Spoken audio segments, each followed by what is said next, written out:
또 뵙게 돼서 반갑습니다.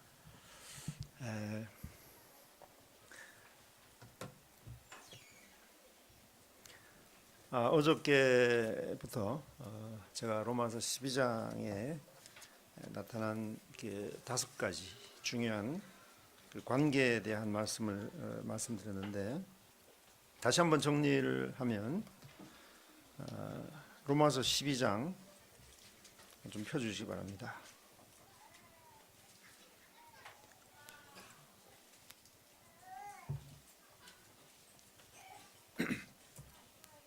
이 로마서 12장은 그러므로라고 시작된다고 말씀드렸습니다. 그렇기 때문에 1장부터 11장까지에 대한 결론입니다. 결론. 이 영어권에서 이제 시험을 보는 분들이 이제 논문을 이렇게 씁니다. 논문을 쓰는데 이제 다 이제 쓴 다음에 마지막으로 하는 말이 therefore, 그러므로 이런 말이에요. 그 말은 뭐냐면 지금 내가 많이 얘기를 했는데 이제부터 진짜 내가 지금 하고 싶은 얘기를 한다 이 말이거든요. 한국말도 그래요, 그죠? 많이 얘기하다가 그러므로 그러면 이제 이게 지금 뭔가 지금 하고 싶은 말을 하겠다는 뜻입니다. 그래서 12장 이 안에는 어떻게 보면은 로마서를 기록하신, 물론 하나님이 기록하셨지만 일단은 사도 바울께서 이 로마서를 기록하신 1차적인 그 목적에 대한 전체적인 내용이 안에 들어 있습니다. 그래서 로마서 12장 1절은 그 하나님과의 관계를 말씀하십니다. 이 새해가 시작되면서 나의 하나님과의 관계 지금 어떤 상태냐? 그래서 제가 어저께 이 너희 몸을 거룩한 산 제물로 드리라라는 법을 말씀드렸습니다. 이 제물로 드린다는 얘기는 자기 주권을 포기하는 거예요. 지금부터는 내게 아닙니다에 대한 선언입니다. 사실 크리스찬들이 예수 그리스도를 이 구세주로서 인정을 하지만, 구세주, 죄를 용서해 주시는 주님으로 인정을 하지만, 주님으로 인정하는 부분은 사실 어렵습니다. 죄를 용서해 주시는 분까지는 다 알아요. 그러나 그분이 나의 주인이라고 하는 부분에 대해서는 이게 쉽지 않습니다. 그래서 신앙생활을 오래 한 사람도 여전히 자기가 주인이 되어 있습니다. 교회 안에 그 어려움이 되는 많은 부분들이 여기서 생겨납니다. 자기가 주인이 되어 있어요. 그러다 보니까 하나님 말씀은 뒷전을 가버리고 없습니다. 자기가 여전히 주인이 돼가지고 주님 앞에 있고 주님 위에 있고 이런 일들이 생기는데, 여기서 거룩한 산제물로라는 이 표현은 나의 주권을 포기하고 주님이 나의 주인이십니다. 주님이 나의 주인이십니다. 죽으라면 죽겠고, 살라면 살겠고, 가라면 가겠고, 쉬라면 쉬겠고. 우리 찬송, 그런 찬송 있잖아요. 네. 그죠? 주님이 멈추러 가시면 내가 멈추겠고, 주님이 가라고 하면 내가 가겠고. 사실 그렇게 되면은 크리스찬들의 세상에서 욕먹을 일이 없습니다. 그런데 이제 왜 주님 믿는 성도들이 이 세상에서 욕을 먹는가를 가만히 들여다보면, 입술로는 예수 믿는다고 많은 말을 하지만은 여전히 자기가 주인이 되어 있습니다. 그러다 보니까 그 말씀과는 전혀 상관없는 행동이 나올 수밖에 없는 것입니다.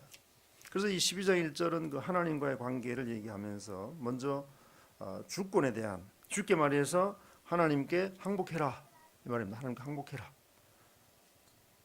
그 다음에 두 번째가 바로 오늘 우리가 함께 다룰 이 세상과의 관계입니다. 우리가 지금 세상에 몸을 딛고 삽니다. 세상을 떠나서 살 수는 없습니다. 우리 세상의 땅에 지금 발을 딛고 살고 있기 때문에 이 세상과 동떨어져 살 수는 없어요. 그렇다면 이 크리스찬 이 세상 속에서 어떻게 살아야 될 거냐? 여기에 대해서는 2절에서 말씀하시고요. 이제 3절에 대한 부분은 3절부터 그 8절까지 부분은 그 자기 자신에 대한 부분입니다. 내 자신을 어떻게 하나님 앞에 봐야 되냐? 제가 그래서 주제 파악이라는 말이 있습니다. 주제 파악을 잘해야 되는데 이 주제 파악을 잘못하면 오버합니다. 그 다음에 이제 9절부터 13절까지는 같이 믿는 성도들과는 좀 어떻게 지내야 되냐. 우리 교회 안에 이렇게 같이 성도로 모이지 않습니까? 형제 자매를 모이고 있는데 이 성도들끼리 관계는 어떻게 해야 되냐. 뭐 이미 잘하고 계신 분들이 많아요. 뭐 제가 믿기로는 우리 남부 식구들은 뭐 이 부분은 따로 안 가르쳐도 될 것 같습니다. 자, 그다음에 이제 그 14절부터 마지막 21절까지는 이 악한 세력들, 우리를 핍박하고 미워하고 이런 이 세력들에 대해서는 우리가 어떤 관계를 가져야 되냐에 대해서 말씀하십니다. 그래서 이 부분을 다 제가 다룰 수 있을지는 모르겠는데 하여튼 주님께서 주시는 대로 오늘 시간을 갖겠습니다. 자, 오늘 우리 로마서 12장 2절을 좀 보겠습니다. 우리 같이 한번 읽읍시다. 한 절밖에 안 되기 때문에 로마서 12장 2절 같이 읽습니다. 시작. 너희는 이 세대를 본받지 말고 오직 마음을 새롭게 함으로 변호를 받아 하나님의 선하시고 기뻐하시고 온전하신 뜻이 무엇인지 분별하도록 하라. 암송하실 수 있으면 암송하시면 좋겠습니다. 다 끝난 다음에 혹시 암송하신 분이 계시면 제가 따로 상을 준비를 해서 내일 가기 전에 제가 선물을 드리겠습니다. 너희는 이 세대를 본받지 말고 오직 마음을 새롭게 함으로 변화를 받아 하나님의 선하시고 기뻐하시고 온전하신 뜻이 무엇인지 분별하도록 하라. 우리 이 말씀을 가지고 오늘 우리 한 시간 좀 같이 깊이 좀 생각해 보겠습니다. 여기 너희는 이 세대를 본받지 말고 이렇게 시작하고 있죠. 이 세대. 이 세대라는 말이 이제 옛날 그 성경에는 이 세상이라고 되어 있기도 하고요. 영어 성경을 아시는 분들은 이 부분을 the pattern of this world, 이 세상의 패턴이란 말 아시죠? 이 세상의 패턴을 본받지 말아라. 더 이상 추구하지 말아라. 이 세상이 가지고 있는 패턴이 있습니다. 가만히 보세요. 여러분 주위에 아직 믿지 않는 사람들이 가지고 있는 삶의 패턴이 있습니다. 어떻든가요?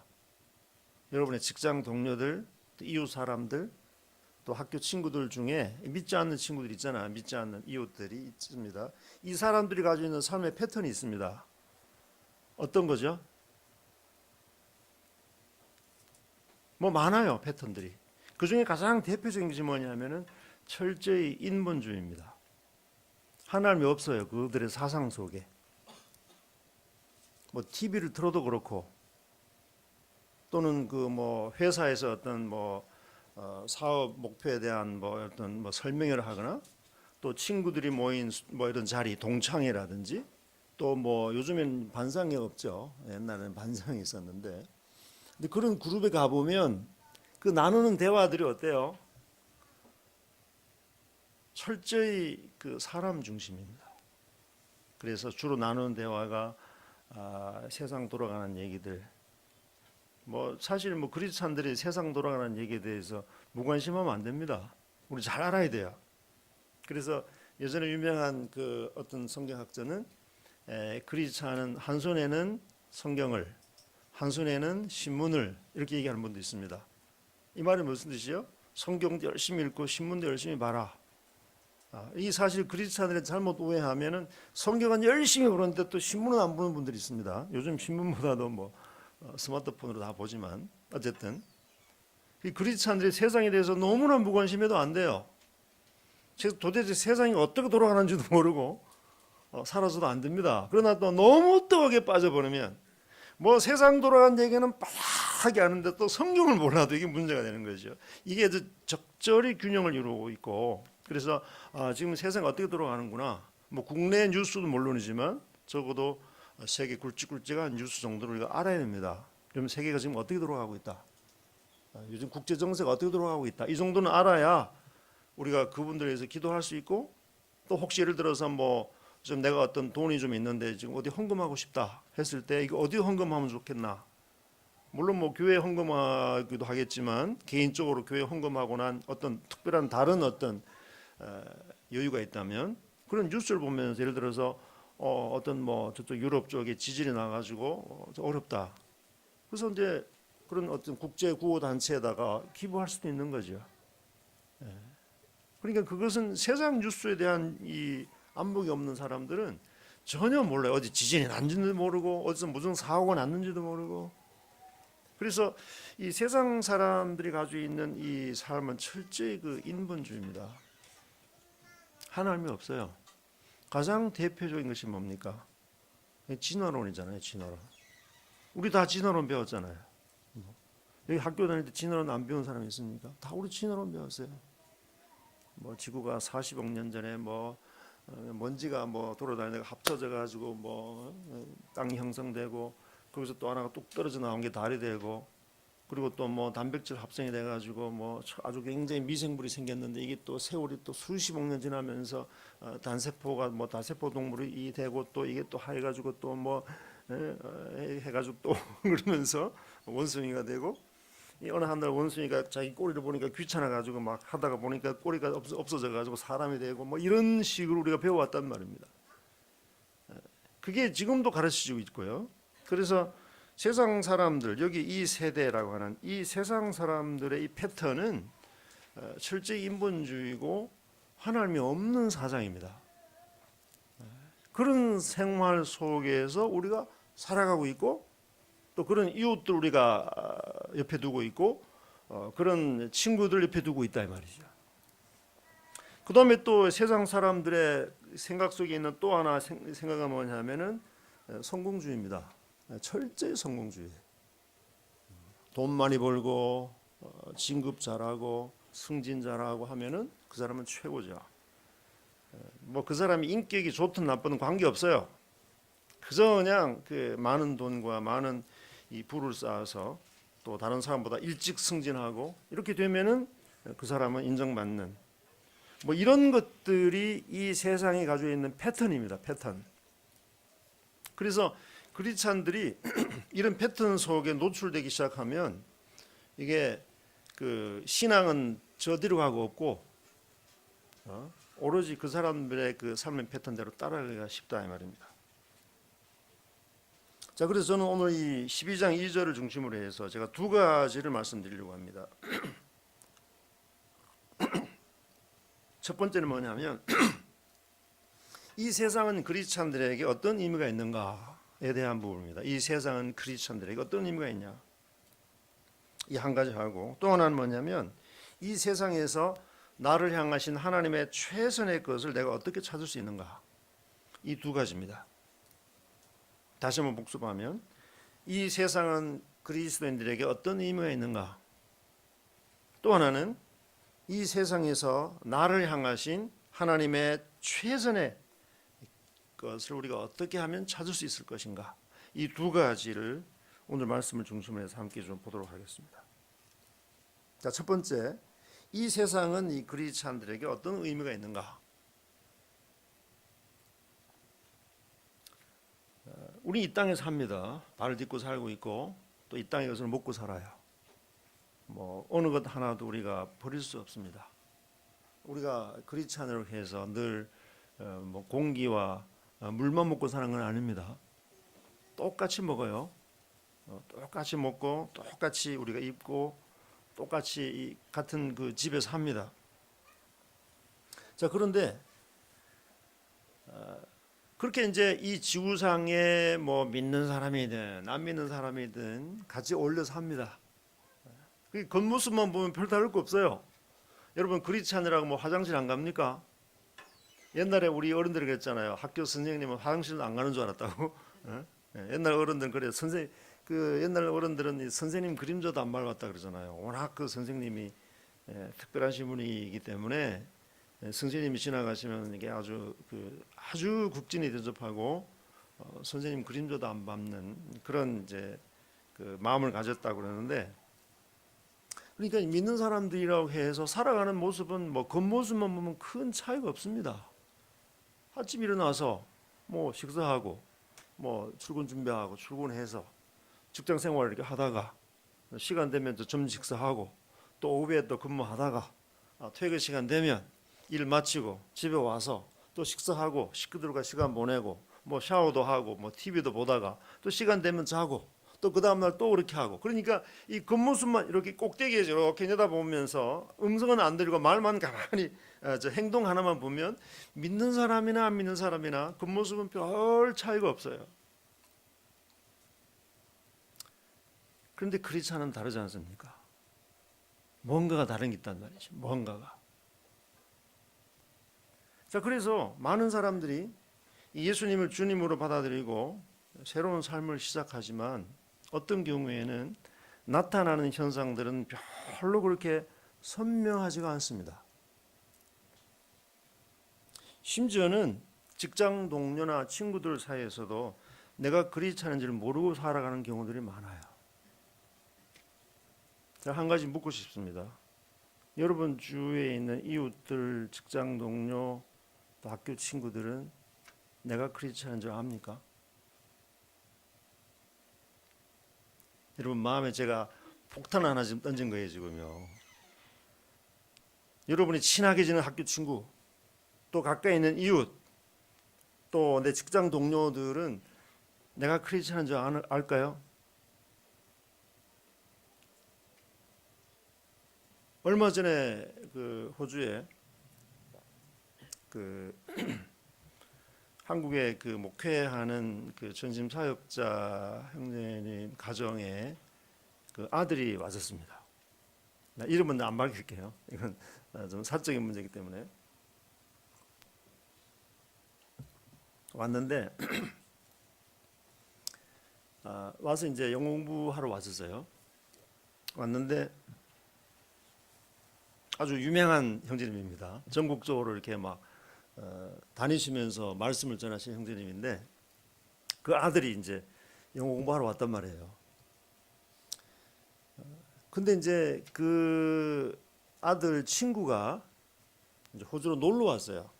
그 친구는 영어 공부하러 온 게 아니고 호주에 관광으로 온 거예요. 관광으로 왔는데 이제 그 형제님 아들이 자기 친구가 오니까 이제 그 아들 자기 친구니까 데리고 이제 자기가 호주에 공부하러 왔으니까 한 1년 있잖아요. 근데 친구는 뭐 한 일주일 있다가 하니까 그 친구를 데리고 이제 관광을 시켜주면서 주일날 그 친구를 교회에 데리고 왔어요.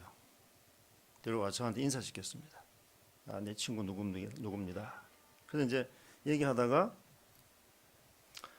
자기는 전혀 교회도 안 다녔고 또 뭐 이 성경 얘기를 들어본 적도 없고 그래서 언제 들어가냐 물으니까 뭐 내일 들어간다 그래서 그럼 오늘 시간 잠깐 있겠네 싶어서 점심식사 끝난 다음에 제가 오후에 따로 이렇게 한 1시간 정도 불러서 이제 복음을 전하려고 따로 불러서 얘기를 한참 하다가 제가 그 이제 관광 온 친구 보고 야 혹시 그 네 친구 걔가 어떤 애인지 아냐 그러니까 모른대요.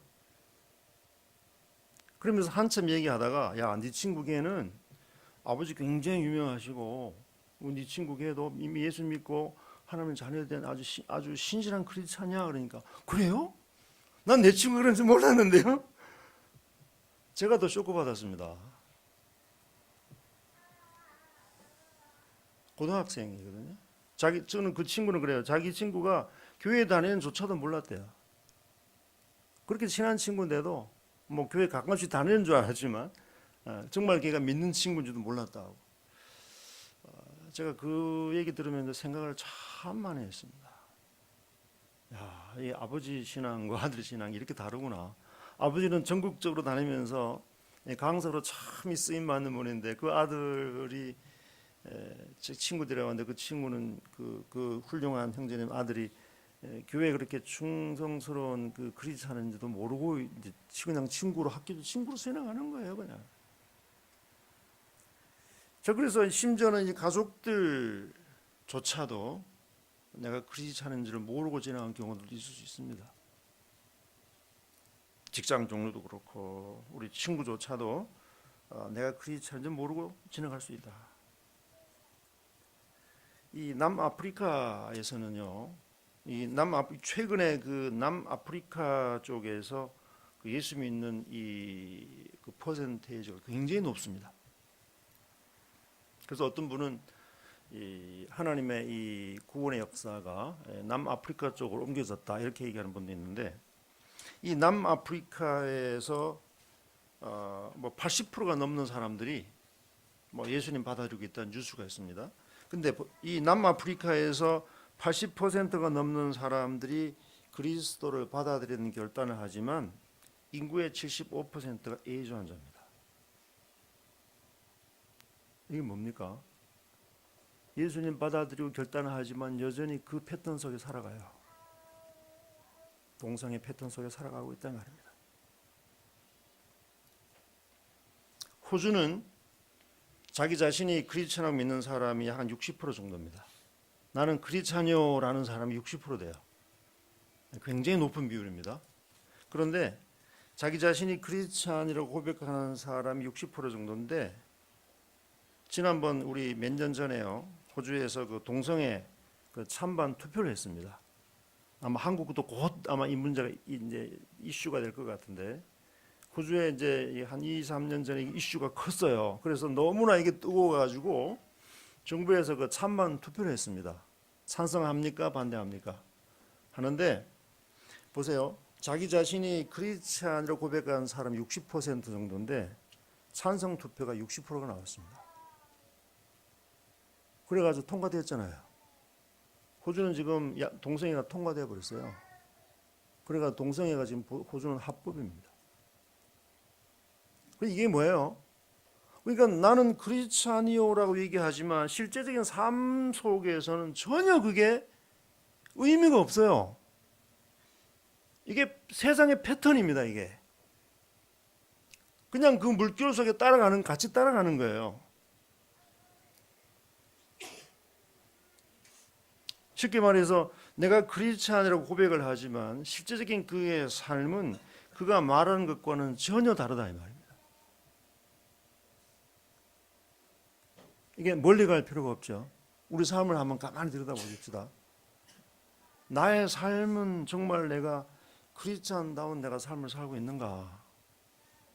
물론 뭐 100%는 아닐지라도 적어도 우리 학교 친구, 직장 동료 정도라도 저 사람은 신실한 크리스찬이야 라고 알고 있느냐 이 말이에요. 만약 그렇지 못하다면 지금 나는 뭔가 지금 문제가 있는 거죠. 하나님이 나를 이 빛과 소금으로 삼아 놓으셨는데 나는 지금 빛의 역할을 못하고 있는 거예요. 그래서 주일 오전에는 열심히 예배드리고 성경 공부하고 하지만 저녁에는 술집으로 갑니다. 또 아침에는 정말 하나님의 말씀 시작하는데 저녁에는 그냥 쾌락적인 그런 세계 속에서 시간을 보낸다. 그래서 그가 하는 말을 들어보면 정말 거룩해 보이는데 그 행동은 전혀 그렇지 않아요. 이런 이중적인 이 세상 속에서 저와 여러분이 지금 살아갑니다. 그럼 도대체 무엇이 우리 이렇게 이중적으로 만드는가? 우리 한번 깊이 생각해 봐야 되지 않겠습니까? 우리가 지금 살아가는 이 세상이 어떤 곳인가를 우리가 먼저 알 필요가 있는데, 여기서 그 이 세대라고 얘기하고 있죠. 너희는 이 세대를 본받지 말고, 이 세대라는 말의 원어가 뭐냐면요, 코스모스입니다. 코스모스. 여러분 코스모스 아시죠? 우리 가을 되면 한국의 코스모스가 얼마나 아름답습니까? 호주에는 코스모스 보기가 별로 어려워요. 쉽지 않습니다. 뭐 가끔씩 보이지만 그렇게 흔한 꽃이 아니에요. 근데 한국은 이제 뭐 한 9월 달쯤 되면은 온 지천에 있는 게 코스모스 아닙니까? 아예 그 한 공간을 전체를 코스모스 숲으로 이루어서 아주 그 사진 찍기 좋아하는 사람들 그 숲에 들어가서 사진을 찍고 그러는데, 이 코스모스라는 뜻 자체가 세상이라는 뜻입니다. 오늘 아셨죠? 오늘 처음 아셨죠? 이 코스모스가 세상이라는 뜻이에요. 그런데 이 코스모스라는 이 세상이라는 이 단어는 단순히 우리 보이는 땅, 우주, 이 하늘을 의미하는 이런 세상이 아니고 영적인 세상 질서를 의미하는 뜻입니다. 이 단어가. 네? 우리가 이런 눈에 보이는 뭐 하늘, 땅, 뭐 우주 이런 눈에 보이는 세상이 아니고 여기서 말하는 이 코스모스는 뭐냐면은 영적인 세상 질서를 의미한다 이 말입니다. 영적인 세상 질서. 자, 그래서 이 영적인 세상 질서를 얘기하고 있는데, 그래서 이 영적인 세상 질서라는 이 코스모스를 우리 성경에서는 세대라는 말로 번역했고, 영어에서는 패턴, 이 세상의 패턴이다 이렇게 지금 번역한 거예요. 그 원어는 코스모스다. 코스모스는 영적인 질서를 의미한다 라는 뜻입니다. 자, 우리가 아는 대로 하나님께서 세상을 처음 창조하셨을 때에는 아주 아름답게 창조하셨습니다. 티나 흠이 없이 창조하셨습니다. 아주 완벽하게 창조하셨죠. 그런데 이제 에덴 동산에서 그 아담과 이브의 그 범죄로 인해서 이 세상에 죄가 들어오면서 이 세상이 이제 그 어둠의 세력으로 바뀌게 되죠. 이것은 아마 우리 성도들 잘 압니다. 이 완벽하게 하나님이 창조하신 이 아름다운 세상이 이런 이제 그 타락한 천사, 이 사탄으로 인해서 이 땅은 악의 세력들, 이 어둠의 세력이 다스리는 이런 이제 세상이 되어 버린 겁니다. 그래서 성경이 말하기를 이 세상의 왕은 누구다? 하나님이 이 세상의 왕이지만 마귀가 이 세상의 왕이 되어 버린. 그래서 성경에는 공중 권세 잡은 자다, 사탄이다, 마귀다라고 얘기하고 있습니다. 그래서 실제적으로 이 세상의 이 주인은 지금 원래는 하나님이 이 세상의 주인인데 그 타락한 이후에 이 세상을 다스리는 이 왕, 이 세상을 다스리는 권세는 지금 사탄이 이 세상을 다스리고 있는 거예요. 이게 사실인지 아닌지를 알 수 있는 가장 좋은 방법은 여러분 TV 딱 들어서 뉴스 시간 딱 들어보세요. 무슨 뉴스가 나옵니까? 전부 잡혀가는 얘기잖아요. 또 뇌물 잡혀가고 뭐로 잡혀가고 한국이 유독히 좀 심한 것 같아요.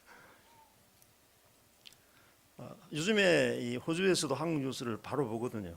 실시간으로 봅니다. 이제는 뭐 세상이 워낙 좋아져 가지고 이 한국에서 물론 시간차는 있지만 요즘에는 한국 그 TV를 실시간으로 봅니다. 제가 요즘 한국 TV를 안 봅니다. 왜 안 보냐면은 전부 잡혀가는 얘기밖에 없어. 뉴스 딱 틀면은 뭐 누가 또 뭐 해가지고 또 뭐 잡혀가고 뭐 조사받고 뭐 하고 그게 이게 뭐냐 하면은 전부 우리 세상에 그렇고요. 뉴스가 뭡니까? 전부 살인, 뭐 강도, 또 무슨 뭐 사기친 거, 뭐 이런 얘기들 온통 뉴스를 채우고 있잖아요. 굿 뉴스가 없습니다. 굿 뉴스는 아주 작아요. 연말에 뭐 어떤 사람이 가난한 사람이 재산 다 털어서 고아원에 기부했다. 뭐 이런 뉴스는 아주 끝부분에 나오잖아요. 아주 끝부분에. 그래서 우리가 이 사탄이 이 세상을 지금 통치하고 있다는 이것을 알 수 있는 가장 좋은 방법은 이 TV 딱 틀면 알 수 있고요. 인터넷 딱 들어보면 압니다. 세계 뉴스가 다 그래요. 전쟁, 뭐 살인, 강도 이런 뉴스들로 지금 꽉 차 있습니다. 그래서 우리가 요한복음 10장 10절에 이렇게 말씀했죠. 도둑이 오는 것은 도둑질하고 죽이고 멸망시키는 것뿐이다. 이게 사탄의 목표입니다. 사탄의 목표는 뭐예요? 도둑질하고 죽이고 멸망시키는 것이 사탄의 목표입니다. 그게 사탄이 지금 가장 추구하고 있는 목표예요. 그래서 저와 여러분은 이런 아주 흉악한 그 세력이 다스리는 그런 세상 속에서 우리가 살아가고 있다는 사실을 분명히 알 필요가 있습니다. 쉽게 말해서 우리가 살아가는 세상은 결코 평화로운 장소가 아니에요. 평화롭게 보일 뿐입니다. 우리가 지금 살아가고 있는 이 세상은 이 모든 것들을 멸망시키려고 시도하는 사탄과의 치열한 그 전쟁터에 우리가 있다는 사실이에요. 이 세상의 패턴이 그렇습니다. 그렇기 때문에 그 사탄이 가장 잘 사용하는 무기 중에 가장 대표적인 것이 바로 이 인본주의다 이 말입니다. 하나님 없는 사상이에요. 그걸로 사람을 무장시켜 버리니까 모든 사람들 사상 속에 하나님이 없습니다. 자, 그런데 성경은 이제 이 12장 2절 시작하면서 이 세대, 이 세상의 패턴을 본받지 말아라. 이렇게 지금 말씀하고 있습니다. 자, 이 말씀 생각할 때 제 마음에 가장 이제 먼저 떠올랐던 한 사람이 있습니다. 누구냐 하면은 바로 이 다니엘이라고 하는 사람입니다. 이 다니엘 잘 아시죠? 우리 그 말씀 잠깐 좀 가보십시다. 우리 다니엘서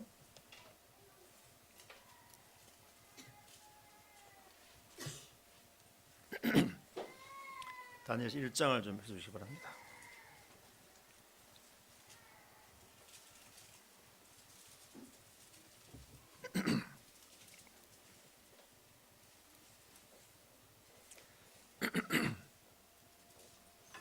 제가 이 다니엘서를 다 읽을 수는 없고요. 이 다니엘서를 간단하게 요약을 하면 이 이스라엘이 그 이제 1대 왕 사울, 2대 왕 다윗, 3대 왕 솔로몬에 걸쳐서 120년 동안 나라가 통일되었습니다. 통일된 나라였어요. 이 통일 왕국 시대라고 부릅니다. 그런데 이제 솔로몬이 죽고 난 이후에 나라가 이제 갈라지죠. 남과 북으로 갈라집니다. 남과 북으로 갈라진 상태에서 이제 각각 발전을 해요. 북은 북대로, 남은 남대로. 그래서 이 북쪽을 북이스라엘이라고 부르고 남쪽을 남유다라고 부릅니다. 보통 우리 이스라엘 그러면 다 통틀어서 얘기하지만 더 정확히 얘기하면은 북쪽은 이스라엘이라고 부르고 남쪽은 유다라고 불러요. 그런데 이 각각 이제 분리된 상태에서 나라가 이제 각 다른 두 국가 체제로 이렇게 지내갑니다. 마치 우리 남북한처럼 6.25 전쟁 이후에 완전히 나라 갈라져 버렸잖아요. 그래서 북은 북대로 남은 남대로 이렇게 각각 이렇게 체제가 진행되는데 진행이 되다가 이 북쪽 이스라엘에 먼저 멸망을 해요. 바로 이 아시리아라는 나라에서 먼저 멸망합니다. 성경에 아수르라고 나오죠. 아수르. 원래 영어 발음은 아시리아입니다. 아마 여러분의 학교에서 이 세계사를 공부해 보신 분은 이거 아주 잘 나옵니다. 저는 그래서 우리 학생들이 다른 공부는 몰라도 세계사만큼은 좀 전문가가 됐으면 좋겠어요. 왜냐하면 이 세계사를 잘 알면 성경 읽는데 굉장히 도움이 됩니다. 세계사하고 성경 역사하고 별개가 아니에요. 마치 맞물려 있습니다. 그래서 이 북쪽 이스라엘이 BC 722년에 이 아시리아에서 멸망을 당하고요. 그 한 150년 이후에 BC 586년에 남유다는 바벨론에 의해서 멸망을 당합니다. 바벨론 많이 들어보셨죠? 이 바벨론에서 멸망을 당하는데 이 바벨론이 이제 남유다를 쳐들어왔는데 쳐들어와가지고 나라를 완전히 초토화시켜 버렸어요. 완전히 싹 썰어버렸습니다. 어느 정도 썰어버렸냐면요. 어느 정도 썰어버렸냐면 하도 먹을 것이 없어가지고 엄마들이 야 오늘은 네 아들 삶아 먹자. 내일은 우리 아들 삶아 먹을게. 이랬단 말이에요. 아니 세상에 어떤 부모가 아들을 삶아 먹어요. 성경에 나온다니까요. 안 믿으시는 것 같아서 봅시다 한번. 어디 안 나오는가. 예레미야 애가를 한번 가보세요. 이 예레미야 애가를 잘 이제 안 보는데 예레미야 애가가 바로 뭐냐면 바벨론이 그 남쪽 유다를 쳐들어왔을 때 일어났던 일들을 지금 기록하고 있습니다. 제가 다 읽을 수는 없고요. 예레미야 애가 2장 20절에 보세요. 예레미야가 2장 20절 여호와여 보시옵소서 주께서 누구에게 이같이 행하였는지요. 여인들이 어찌 자기 열매 곧 그들의 낳은 아이들을 먹으며 제사장들과 선지자들이 어찌 주의 성소에서 죽임을 당하오리까. 자, 이 말씀과 또 하나 4장에 넘어가서 4장 10절에 보면 딸 내 백성이 멸망할 때에 자비로운 부녀들이 자기들의 손으로 자기들의 자녀들을 삶아 먹었도다. 이런 일이 벌어졌다니까요. 이런 일이. 여러분, 성경이 거짓이 없잖아요. 성경에는 거짓이 없습니다. 이건 너무 심한데? 심해도 이건 사실이거든요.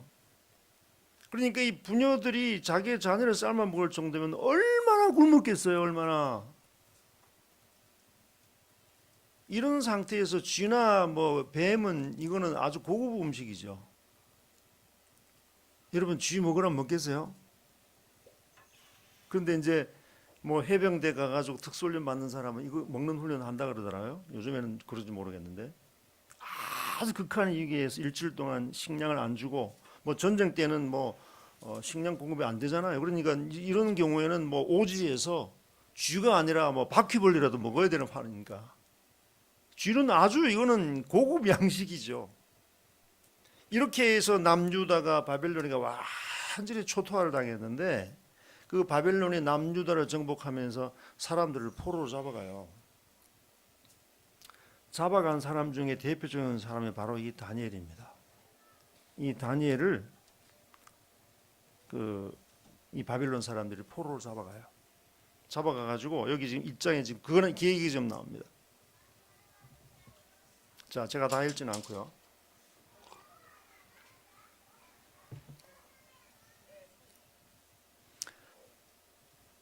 자, 4절과 5절 읽겠습니다. 1장 4절 5절. 곧 흠이 없고 용모가 아름다우며 모든 지혜를 통찰하며 지식에 통달하며 학문에 익숙하여 왕궁에서 설 많은 소년을 데려오게 하였고 그들에게 갈대아 사람의, 이 갈대아가 바로 바벨론의 그 표현입니다. 갈대아란 말 대신에 바빌론이라는 말을 넣어도 틀리지 않습니다. 그들에게 바벨론 사람의 학문과 언어를 가르치게 하였고 또 왕이 지정하여 그들에게 왕의 음식과 그가 마시는 포도주에서 날마다 쓸 것을 주어 3년을 기르게 하였으니 그 후에 그들은 왕 앞에 서게 될 것이더라. 이 다니엘을 비롯해서 아주 그 똑똑하고 지혜로운 잘생긴 그 왕족들, 귀족들 그 자녀들을 이제 포로로 잡아간 거예요. 잡아가가지고 여기 그 4절에 보면 그랬죠. 모든 그 지혜를 통찰하며 지식에 통달하며 학문에 익숙해서 왕궁에 설 만한 소년을 데리고 와가지고 그 갈대아 사람의 학문과 언어를 가르치는 거예요 지금요. 왜냐 이 소년들은 유다 사람들이잖아요. 유다 아이들이잖아요. 근데 그 소년들을 포로 잡아가지고 바벨론 교육을 가르칩니다. 유다 사람들의 지식은 신본주의잖아요. 하나님 중심주의잖아요. 여기 살던 소년들 데려와가지고 인본주의를 가르칩니다. 야, 하나님 없어. 하나님 어디 있냐? 이 세상은 저절로 창조된 거야. 우리 왕이 곧 신이야. 이런 식으로 이제 가르치는 겁니다. 가르치는데 그것만 가르칠 뿐만 아니라 그 소년들한테 왕이 먹는 음식까지 주가면서, 그러니까 이 소년들은 아주 특별한 소년들입니다. 이 당시에 아까 봤잖아요. 그 자기 고국 그 땅에서는 사람들이 먹을 것이 없어 죽어가는데 거기서 포로로 잡혀온 소년들은 왕의 음식을 주는 거예요. 왕의 음식은 어떤 것일까요? 이건 어마어마한 거죠. 어마어마한 거죠. 최고의 식재료와 최고의 요리사가 만든 음식 아니겠어요? 왕이 먹는 거니까. 그 나라에서는 뿐만 아니라 그 바벨론을 정복한 모든 그 지중해의 바벨론 제국하에 있던 나라에서 좋은 것이란 건 좋은 건 다 가지고 와가지고 왕한테 그걸 진상을 합니다. 그것도 요리도 아주 그 바벨론 지역뿐만 아니라 전 그 제국에서 아주 요리 잘한다고 뛰어난 요리사를 채용해서 아주 기가 막히게 요리를 해가지고 왕이 먹으니까 아주 최고 식재료와 최고의 요리사가 요리한 이 요리를 가지고 왕한테 지금 갖다 바치는데 이 소년들한테 그 음식을 주는 거예요. 아마 우리 보통 사람 같으면 어이구 이게 웬 떡이냐, 이게 웬 떡이냐, 이건 뭐 자기 유대처럼 듣도 보도 못하는 음식이에요 이건. 여러분 그 뒤에 얘기를 아시죠? 제 얘기 안 해도 이 소년들은 왕의 음식을 안 먹습니다. 근데 그들의 교육은 받아요. 얘가 이 얘기를 하니까 이 얘기를 어떤 분이 그래요. 아 요즘 같으면은 음식보다도 교육이 더 위험할 텐데요. 음식은 먹어도 되지만 이 교육은 자칫하면은 그 하나님 믿고 살던 소년들한테 이 말이지 뭐 진호랑 가르치고 말이지 야 하나님 없어 우리 이 왕이 곧 하나님이야 뭐 이런 식으로 가르치 버리면 그렇게 신앙생활 잘하던 애까지도 이게 머리 헷갈리잖아요. 그런데 이 소년들은 그 교육은 받지만 음식을 안 먹어요. 음식이 왜 안 먹었는지 아시죠? 이 음식은 왕이 먹는 음식은 그 바벨론 신한테 바쳤던 음식입니다. 쉽게 말해서 우상에게 들어졌던 음식이에요.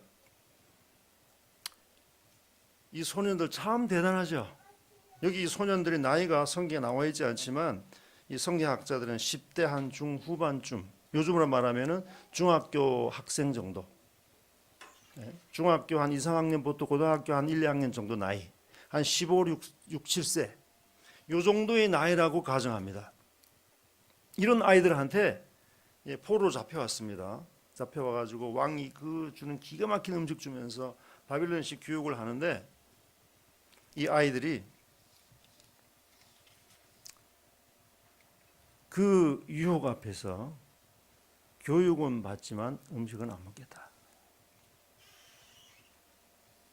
쉽게 말해서 이 세상의 많은 유혹들 속에서 우리가 다 거부할 수는 없어요. 만약에 보세요. 나는 하나님 믿습니다. 그래서 난 이 세상 교육 안 받습니다. 학교도 안 보내고 요즘에 아주 극단적인 사람들도 그런 사람들이 있습니다. 여호와의 증인들도 그런 사람들 중에 하나입니다. 우리는 하나님 믿고 하나님의 사랑이시고 전쟁을 싫어하는 신이시기 때문에 우리는 전쟁에 안 나갑니다. 우리는 군사훈련 안 받습니다. 군대 안 보냅니다. 뭐 이런 사람도 있습니다. 그래가지고 요즘에는 뭐 양심적 병역 거부해가지고 뭐 이게 또 통과되었더라고요. 이게 난 도대체 어떻게 될지 모르겠는데. 여하튼 이 소년들은 이 그런 유혹 가운데에서 취사 선택을 할 수 있는 능력이 있다 이 말입니다. 이런 능력은 하루아침에 세워지는 것이 아닙니다. 만약 우리더러 이런 이 음식 먹고 교육 가르치는 걸 얘기할 때 아마 평범한 우리라면 뭐 음식 정도야 뭐 관계 있냐. 그러나 이 교육은 좀 문제 많다. 그래가지고 다니엘과는 반대 방법으로 우리는 교육은 안 받겠습니다. 그러나 음식은 먹겠습니다. 이렇게 할 수도 있습니다. 그러니까 우리가 살고 있는 세상 가운데에서 크리스찬의 신중한 태도는 다 거부하는 것도 문제가 있고 다 받아들이는 것도 문제가 있어요. 왜냐하면 이 패턴 자체가 지금 전체가 문제가 있습니다. 교육도 문제가 있어요. 여기 보면은요. 이 갈대 학문이 그렇지 않습니까? 이게 지금 인본주의 교육이거든요. 또 음식은 완전히 왕한테 드리는 음식은 철저히 우상한테 드리는 음식이기 때문에 이게 이 하나님 믿는 사람으로 볼 때는 다 거부해야 돼요. 이거. 교육도 거부하고 음식도 거부하고 그냥 단식 투쟁하면서 뭐 굶어 죽든지 해야 맞습니다. 그러나 이 소년들은 교육은 받아요. 음식은 안 먹겠다 이거예요. 여기에 어떤 이 소년들의 마음이 있습니까? 니들이 암만 교육해봐도 내 속에 숨겨진 하나님 믿는 신앙은 바꿀 수가 없어. 이게 있단 말이에요. 이게 여러분 우리 자녀를 이렇게 키워야 되잖아요. 그 우리 자녀들은 그렇지 못한 경우들이 많아요. 교회에 와서는 창조론 열심히 듣고 그래 하나님 창조한 것이 맞아. 학교 가 생물 선생님이 야 창조 웃기지 마 진화론이야 그러니까 와가지고 흔들흔들. 그러니까 저는 이 소년들을 볼 때 참 감탄스러운 것은 교육은 받아요. 음식은 안 먹겠다는 거죠. 그러니까 이제 이 황관장이 그러죠. 야, 너희들 얼굴이 말이야 음식 안 먹고 막 살 빠지고 그러면 내가 큰일 나니까 안 돼, 먹어야 돼. 그러니까 이 소년들이 또 타협하죠. 그럼 우리한테 채식만 하고 물만 주시오. 만약 그래가지고 내가 살이 빠져가지고 그러면 우리가 뭐 책임지겠지만 안 그렇다면 우리 직대로 좀 해달라고. 그렇게 해서 나중에 이제 이 소년들이 조금 더 얼굴에 상함이 없고 오히려 더 충실한 모습을 보고 왕의 음식을 안 먹도록 배려해 주지 않습니까? 그리고 이제 이 다니엘이 그런 왕궁의 학문을 잘 배웠죠. 그렇지만은 그 속에 있는 하나님 믿는 신앙은 누구도 뺏어갈 수가 없었습니다. 그래가지고 이 다니엘이 마침내 총리까지 올라가잖아요. 총리까지. 포로로 잡혀온 사람이 한나라의 그 적국의 총리까지 된다 이 말입니다. 이거는 어마어마한 우리에게 도전을 주고 있습니다. 자, 그래서 우리가 지금 살고 있는 세상이 그런 속에 지금 살고 있다. 자, 그래서 이 성경에서 이 세상을 얘기할 때 이 세상에서 뭐라고 말씀하시느냐? 우리 그 요한 1서를 잠깐 좀 보십시다. 요한 1서.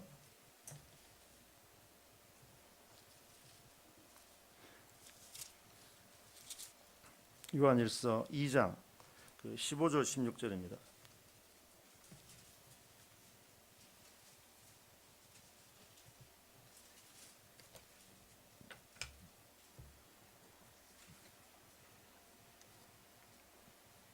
요한일서 2장 15절 16절 이 세상이나 세상에 있는 것들을 사랑하지 말라. 누구든지 세상을 사랑하면 아버지의 사랑이 그 속에 있지 아니하니 이는 세상에 있는 모든 것이 육신의 정욕, 안목의 정욕과 이생의 자랑이니 다 아버지께로부터 온 것이 아니요 세상으로부터 온 것이라. 이 세상도 그 정욕도 지나가되 오직 하나님의 뜻을 행하는 자는 영원히 거하느니라. 자, 성경은 말씀하십니다. 이 세상이나 세상에 있는 것들을 사랑하지 말아라. 왜요? 패턴이 그렇습니다. 패턴이. 우리가 그것을 이용할 수는 있어요. 세상이나 세상의 것들을 사랑하지 말란다고 해서 집에 뭐 TV도 안 사놓고 컴퓨터도 안 하고 이건 너무 극단적이잖아요. 신문도 안 보고. 오로지 집에 가면 성경밖에 없고 이건 너무너무 위험합니다. 이건 이 세상이나 세상에 있는 것들을 사랑하지 말라고 그랬지. 그걸 이용은 해야 돼요. 컴퓨터도 이용해야 되고 TV도 가끔씩 이용해야 되고 신문도 이용해야 되고 그러나 그것에 빠져서 그 패턴대로 살아가지 말라는 얘기지. 그래서 이 세상이나 세상에 있는 것들을 사랑하지 말아라. 왜냐하면 누구든지 세상을 사랑하면 아버지의 사랑이 그 안에 있지 않기 때문에. 그러면서 말씀하셨죠. 이 세상에 있는 것들은 육신의 정욕과 안목의 정욕과 이생의 자랑이다. 이 세 가지. 육신의 정욕 뭡니까? 우리 육체가 좋아하는 것들이에요. 이 쾌락주의죠. 우리 육체가 좋아하는 것들, 내 몸이 좋아하는 것들, 이 쾌락주의입니다. 또 이 안목의 정욕, 안목 좀 어려운 단어입니다. 안목의 정욕이라는 건 뭐냐면 우리 눈이 좋아하는 거, 이 물질주의죠. 좋은 옷 보면 사고 싶고, 좋은 거 있으면 갖고 싶고, 우리 눈이 참 이게 아주 이게 묘합니다. 눈이 똑같은 이 그 눈을 가졌지만은 이 여러분 그렇죠. 이제 시장에 가서 물건을 보면은 내가 마음에 딱 드는 옆에 걸 딱 보니까 훨씬 비싼데 그게 눈이 딱 들어가면 옆에 이 내가 먼저 봤던 싼 거는 눈에 안 보이잖아요. 이 내 육신의 정욕이라는 것은 내 눈이 좋아하는 거예요. 그다음에 이생의 자랑이라는 것은 뭡니까? 우리가 사는 세상이 자랑하는 것들, 자기 자랑이라든지 이기심 같은 이런 것들이 이생의 자랑입니다. 세상 사람들이 자랑하는 것들. 여러분 한번 보세요. 우리 주위에서 세상 사람들이 자랑하는 것들이 뭡니까? 야, 우리 애가 말이지 어디 대학에 합격했어, 직장 어디 들어갔어, 이런 얘기들. 물론 뭐 우리가 그냥 정보로 얘기하지만 그게 이제 자랑으로 나타나게 될 때 그냥 세상이 좋아하는 자랑이죠. 이것이 세상이 가지고 있는 특징이 이 세 가지입니다. 육신의 정욕, 이 육체가 좋아하는 것, 쾌락주의. 그다음에 내 안목의 정욕, 내 눈이 좋아하는 것, 이게 물질주의. 그다음에 이생의 자랑, 세상들 좋아하는 자랑거리들.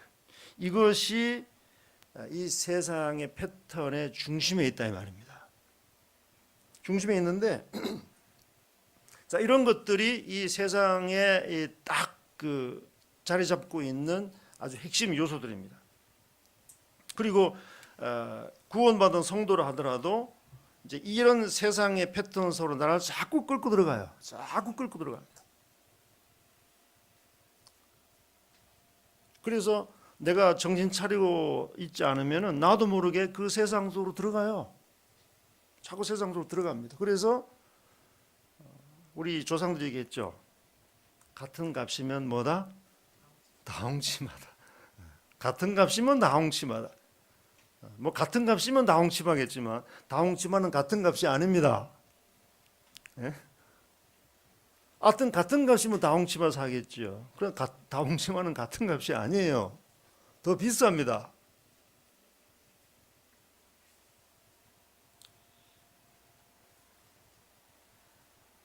이 제가 책 하나를 좀 소개해드린 이 좀 외국 책이지만요. 이 키드먼이 지은 책 중에 이 나쁜 그리스도인이라는 그 책에 보면은요 통계가 나와 있습니다. 이제 통계가 하도 제가 좀 튀게 제가 인용하고 싶은데 이 통계 어떤 통계냐면 거듭난 그리스찬들을 상대로 이 조사한 겁니다.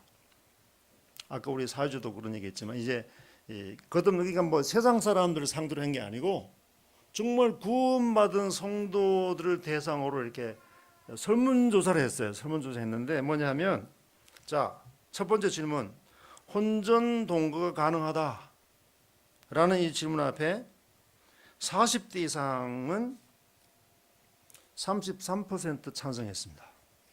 거듭난 크리스찬이에요 지금요. 이게 안 믿는 사람 얘기가 아니고 거듭난 크리스찬의 40대 이상이 33%가 그거 가능하다. 그런데 20대 30대는 59%가 가능하다고 나왔습니다. 이 거듭난 크리스찬이 그래요. 그 다음 두 번째, 도박. 크리스찬이 도박이 가능하다가 40대 이상이 38%가 나왔고요. 20대 30대가 58%가 나왔습니다. 그 다음에 음란물 보는 것도 40대 이상은 23%가 가능하다. 그 다음에 20대 30대는 33%. 그 다음에 낙태 이 문제에 대해서도 40대 이상은 27%가 가능하다. 20대 30대는 32%가 가능하다. 그 다음에 동성애에 대해서도 이게 지금 통계가 몇 년 전에 나온 겁니다만은 동성애에 대해서도 40대 이상은 13%가 오케이 할 수 있다고 했지만 20대 30대는 28%입니다. 이게 지금 가만히 보시면요 딱 두 배예요, 두 배. 쉽게 얘기해서요 우리 자식들은 구원받은 성도의 자식들이라도 우리 자식들은 우리 부모가 받아들이고 있는 허용치의 두 배를 찬성하고 있다는 사실이에요. 아니라고 얘기하겠습니까? 에이 우리 자녀는 아닐걸요? 통계가 그래요. 우리 자녀들은 우리 부모보다도 훨씬 더 세상 패턴에 기울어져 있습니다. 우리보다도 두 배로 더 기울어져 있어요. 두 배로. 이 비율은 나이가 어릴수록 점점 더 높아집니다. 이것은 뭘 얘기하냐면은 이 세상이 점점 더 세상 사람들의 패턴 쪽으로 점점 더 기울어져 가고 있다는 증거예요. 어떤 사람이 이게 실제 있었던 얘기입니다. 자기 몸을 대상으로 실험을 했습니다. 그래서 어떤 실험을 했냐면요, 30일 동안, 한 달 동안 다른 음식 먹지 않고 가장 유명한 그 패스트푸드, 뭐 뭔지 제가 얘기 안 할게요. 그 얘기하면은 또 이 중에 또 그 가게 하는 분도 뭐 있을 수 있기 때문에, 패스트푸드 아시죠? 뭐 급하면 먹는 거 있잖아요. 자, 그래서 이 30일 동안 어떤 사람이 아주 유명한 세계적인 메이커 이 패스트푸드에서 다른 음식을 먹지 않고 그것만 줄창 먹고 나서 30일 이후에 내가 내 몸이 어떤 변화를 일으키는가를 테스트하려고 지금 실험을 한 거예요. 자기 몸을 대상으로 실험을 했는데, 근데 이 사람이 30일을 못 견디고 한 3주 만에 입원을 해버렸어요. 왜 입원했냐면은 그 패스트푸드에서 고당도, 고지방, 그리고 몸속에 쌓인 독소 때문에 한 3주 만에 입원을 했답니다. 그래서 생긴 말이 있어요. 우리가 먹는 것이 바로 우리 자신입니다. 이게 그 한국 TV에서 많이 나온 얘기예요. 그래서 어떤 TV에 이런 말도 있죠. 당신이 먹는 것이 몇 대를 간다? 3대를 간다. 내가 먹는 것이 3대를 간대요. 3대. 음식 함부로 먹으면 안 되겠죠. 내가 먹는 것이 3대를 간대요. 3대. 그래서 보통 보면 이 병원에서 뭐 암이든지 당뇨병이든지 이렇게 걸리면 가족력을 물어보잖아요. 혹시 여러분 부모님이나 할아버지 할머니 중에 혹시 무슨 이 암에 걸린 분이 계십니까? 이렇게 물어본단 말이에요. 왜 물어보겠습니까? 그 가족의 패턴이 비슷하거든요. 먹는 음식이 비슷해요. 그러니까 그 가족 중에서는 그 동일한 질병이 나타날 수 있는 확률이 굉장히 높죠. 만약에 아들이 어떤 뭐 아주 그 고지방으로 인해서 문제가 생겼다면 그 부모도 그럴 가능성이 굉장히 많은 것이 뭐냐면은 같은 음식 먹었잖아요. 그래서 흔히 하는 말이 우리가 먹는 것이 바로 우리 자신이다. 그래서 우리의 영적인 건강에도 그대로 적용이 된다 이 말입니다. 내가 먹는 것이 내 자신이에요. 만약 우리가 세상이 인정하고 세상이 받아들이는 그 패턴대로 치우치고 그 속에서 살다 보면 그게 내 자신이 되어버려요. 이건 어쩔 수가 없습니다. 이거는 장사가 없어요. 만약 우리가 성경이 말씀하시는 그 패턴이 아니고 세상이 말씀하고 있는 그 패턴, 육신의 정욕, 안목의 정욕, 이생의 자랑, 그 패턴 속에 나를 자꾸 노출시키면 시킬수록 그게 내 자신이 됩니다. 아무리 크리스천이라 할지라도 예외 없이 그렇게 된다 이 말이죠. 그래서 오늘 이 로마서 다시 12장 가보겠습니다.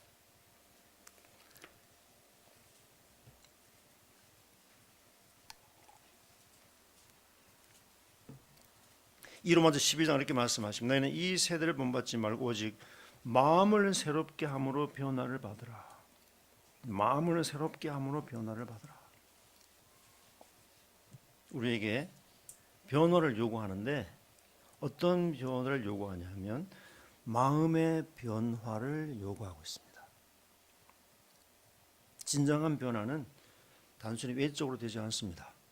여러분이 열심히 교회 나오고 성경 끼고 다니고 찬송 부르고 뭐 그게 나쁜 건 아닙니다. 그렇게 해야 되겠죠. 교회 열심히 출석하고 뭐 헌금도 잘하고 예배도 잘 드리고 성경도 열심히 읽고 그런 외적인 모습도 중요하지만 정말 중요한 이 변화는 내 마음으로부터 일어나야 된다. 내 마음으로부터. 진정한 변화는 내 마음으로부터 일어나야 이 진정한 변화가 된다는 것이죠. 그래서 내 마음을 지금 무엇이 다스리고 있는가? 그래서 우리 이 시간 한번 나의 우리 먹는 식단도 한번 체크해봐. 여러분 아침에 뭐 드셨습니까? 아침 점심 이렇게 식단 한번 가만히 보세요. 그 식단이 여러분 건강을 그대로 증명합니다. 재수없이 암에 걸려가지고 이렇게 하지 마시고 내가 지금까지 내 식단을 어떻게 해왔는지 가만히 들여다보면 그 식단 속에 그 병의 원인이 있다니까요. 그래서 우리 식단도 체크해야 되지만 나의 영적인 식단도 한번 체크해 보자 이 말입니다. 영적인 식단. 쉽게 말해서 오늘 어제 오늘 24시간을 내가 어떻게 보냈느냐 하는 겁니다. 하나님 앞에서 내가 어떻게 보냈느냐. 24시간 살면서 하나님 생각하고 말씀 생각하고 또 기도하는 이 시간이 얼마나 됐습니까? 한번 우리 양심에 한번 이 가슴에 손을 얹고 한번 생각해 보십시다. 지난 24시간 동안 내 영적인 식단은 어땠을까? 뭐 정신없이 살잖아요. 그냥 뭐 아침부터 출근해 바쁘고 일하고 막 살고 그냥 어떤 날은 성경은 어디 가는지 모르고 말이지. 성경 찾으려면 몇 시간 또 찾아야 돼. 재밌는 일이 있잖아요. 어떤 목사님이 이제 가정을 신방을 했답니다. 신방해가지고 이제 목사님이 이제 신방했으니까 뭐 찬송도 하고 이제 목사님 말씀도 할 거 아니겠어요. 신방하니까 엄마가 이제 자기 아야 내야 안방에 들어가서 엄마가 좋아하는 책 좀 엄마가 자주 읽고 좋아하는 책 가져오느라 그러니까 이 꼬마가 들어가가지고 오락 잡지 들고 나오더라는 거예요. 엄마는 성경 들고 올 줄 알았는데 엄마가 자주 읽고 좋아하는 책 좀 가져와라 그러니까 꼬마가 탈랑 가가지고 엄마가 좋아하는 오락 잡지 들고 왔다는. 그건 뭐 어쩔 수 없지. 애는 정직하니까. 그 24시간 나의 영적인 식탁은 어떠했는가? 이제 새해가 시작됩니다. 영적 식단을 한번 생각해 보시면서 우리가 늘 아는 얘기지만 제가 몇 가지 좀 구체적인 방법을 좀 제시하며 이 시간을 마무리하려고 하는데, 첫 번째는 뭐냐면 여러분 하나님 말씀을 정기적으로 읽으십시오. 제가 오늘 우리 청년 학생들 얘기했지만 적어도 1년에 한 번은 일독해야 되지 않아요? 성경? 참 이게 힘들어요. 여러분 일독해 보신 분 알죠? 일독이 얼마나 힘든지 몰라요. 그러나 사실 이 계산상으로 보면 이게 별로 어렵진 않거든요. 사실 하루에 한 15분 정도면 일독합니다. 1년 정도 읽으면은요. 하루에 성경 한 3장 정도 읽으면 일독해요. 그래서 최소한 1년에 일독 목표 좀 해보시고, 두 번째는 또 여러분이 강단에서 전파되는 말씀 좀 잘 들으셨으면 좋겠습니다. 더 좋다면은 좀 메모도 하시면 좋겠어요. 우리 대구 남부교회에서 가장 1등 우리 메모꾼은 우리 공형제님이세요. 우리 공진철 형제님이 메모에 관한 하는 달인입니다. 달인. 아마 TV에 메모의 달인 그러면 아마 우리 공영주님 얘기할 것 같은데, 제가 우리 공영주님이 제가 초기에 이 대구 남부 왔을 때 참 제가 우리 공영주님 보면서 감탄한 것은요, 형제들이 이렇게 모여서 이렇게 뭐 회의도 하고 이렇게 모이잖아요. 뭐 공식적인 회의가 아니더라도 형제들 이렇게 모여서 이렇게 얘기하면 꼭 노트를 꺼내들어요. 제가 그때 우리 공영주님 보고 야, 이 양반은 이게 평범한 사람이 아니구나. 이 메모 열심히 하는 사람을 여러분 무시하지 마세요. 굉장히 중요한 겁니다, 이게. 왜냐하면 그 메모들이 쌓이고 쌓이면 내 양식이 되거든요. 그래서 말씀 시간에 저는 제 얼굴 똑바로 쳐다보는 사람은 별로 제가 안 좋아합니다. 이렇게 메모하시라고요. 물론 뭐 메모한다고 집에 가 보는 건 또 아닐 거라고. 그러나 메모하면은 귀로 듣고 손으로 쓰고 눈으로 보고 이게 막 작동하잖아요, 같이. 그래서 제가 어떤 예화를 얘기하거나 어떤 뭐 좀 비슷한 유머를 얘기하면 저거 넣었다가 써먹으시라고요. 써먹으면 유머 누가 뭐 처음 만든 사람이 있습니까? 다 남의 글 갖다 쓰는 거지. 지금 뭐 저기 TV에 나오는 유명 이런 뭐 뭐 PD들 뭐 이런 사람 보면 전부 다른 책에서 다 인용한 거잖아요. 그러니까 이런 것도 여러분의 것으로 삼으시고 써먹고 또 거기다 더 개발하고, 그래서 말씀을 읽고 잘 들으시고 또 그거를 기록도 하시고 또 하나는 그것을 암송도 하시고 제가 오늘 아까 말씀드렸죠. 로마서 12장 어제 1절 2절 했는데 이 말씀을 좀 암송하시면 좋겠습니다. 암송해서 수시로 반복하세요. 수시로. 차 탈 때도 뭐 길거리 걸어갈 때도 일할 때도 늘 이 말씀 암송 속에서 하시면 잡념이 안 듭니다. 이 말씀의 암송 없으면 온갖 근심 걱정이 왔다가 사라지고 왔다가 사라지고 그러나 이 말씀 암송하는 게 입에 붙어 있으면 같은 말씀 가지고 아무리 머리가 진짜 뭐 콘크리트 같은 사람이라도 10번 20번 있는데 안 외워진 사람 누가 있겠어요. 그럼 말씀 암송하는 겁니다. 이 세대를 본받지 말고 오직 마음을 새롭게 하므로 변화를 받아 하나님의 선하시고 기뻐하시고 온전한 뜻이 무엇인지 분별하도록 하라. 이걸 수십 번 암송하다 보면 그래 내가 이 세대를 본받지 말아야지. 그런 상황 속에 친구들이 야 오늘 우리 술 한잔 하지. 그러면 이 세대를 본받지 말아야지. 당신 친구들 당신들만 가게 나는 오늘 집에 가야 돼. 이럴 수 있는 힘이 생긴단 말입니다. 말씀이 나를 지켜줘요. 그래서 말씀을 개인적으로 암송도 하시고 또 개인적으로 공부도 하시고 그래서 여러분들이 우리 성경 그 베레아 사람들 그렇잖아요.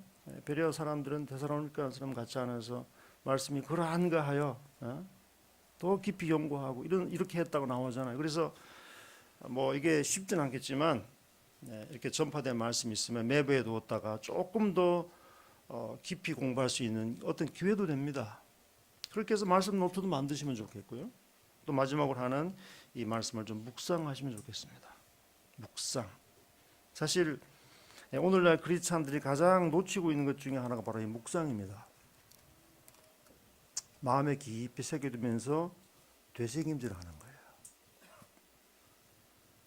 이 묵상이라는 말을 이 되새김질에 많이 비유하는데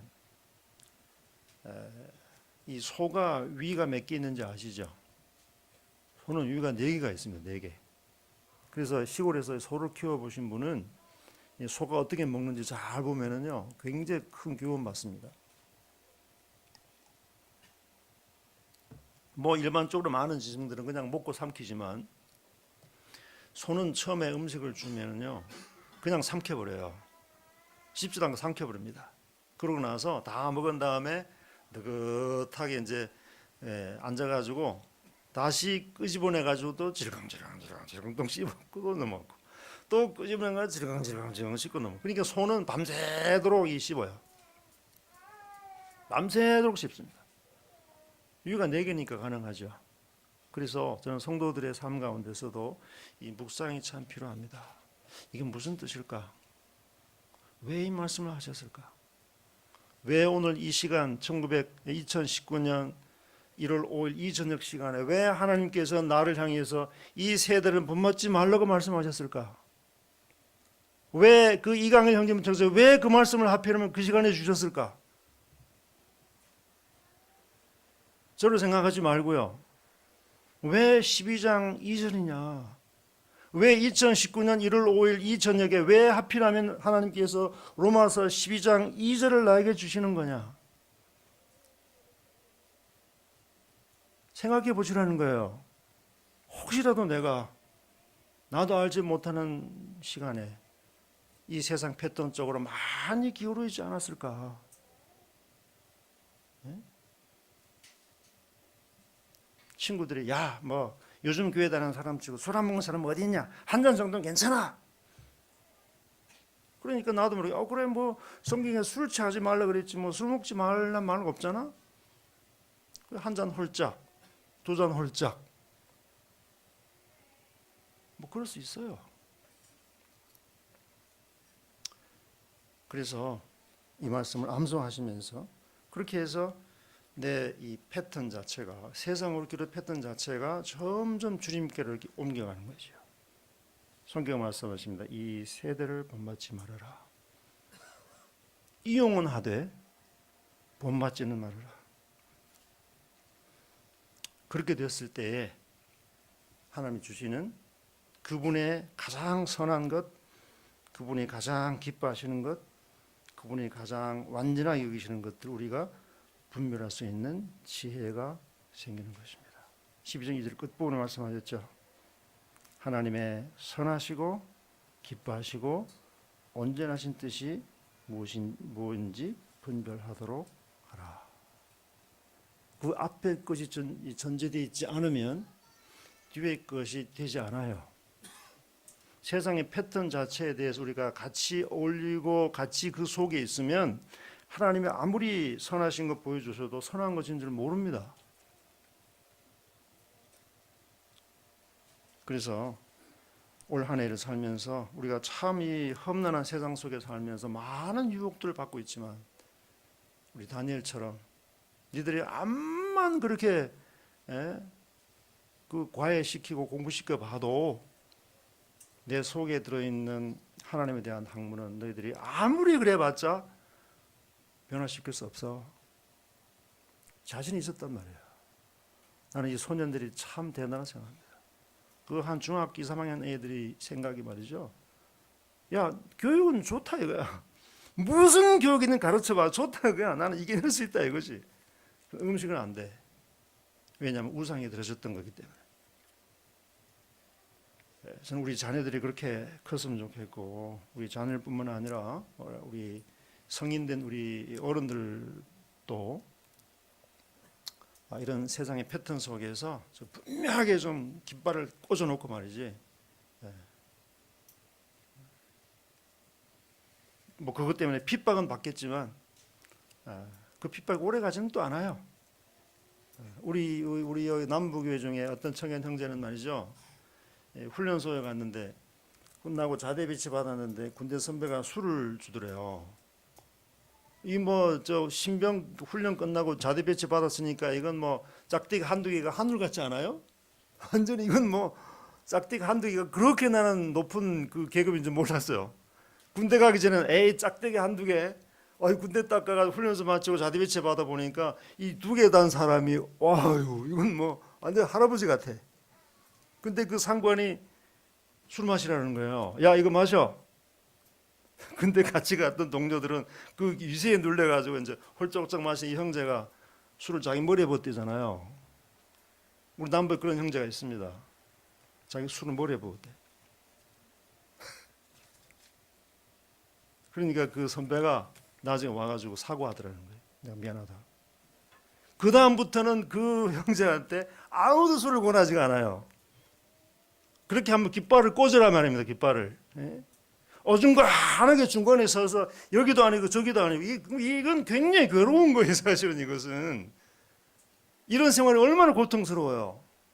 그리 차는데 이것도 이게 먹으라니까 한 잔 홀짝 마시고 이 뒤에 와가지고 나는 그리 차는데 이런 생활은 훨씬 더 고통스럽습니다. 차라리 한번 땡통 술 안 마시는 것 때문에 기합받고 나는 게 낫지.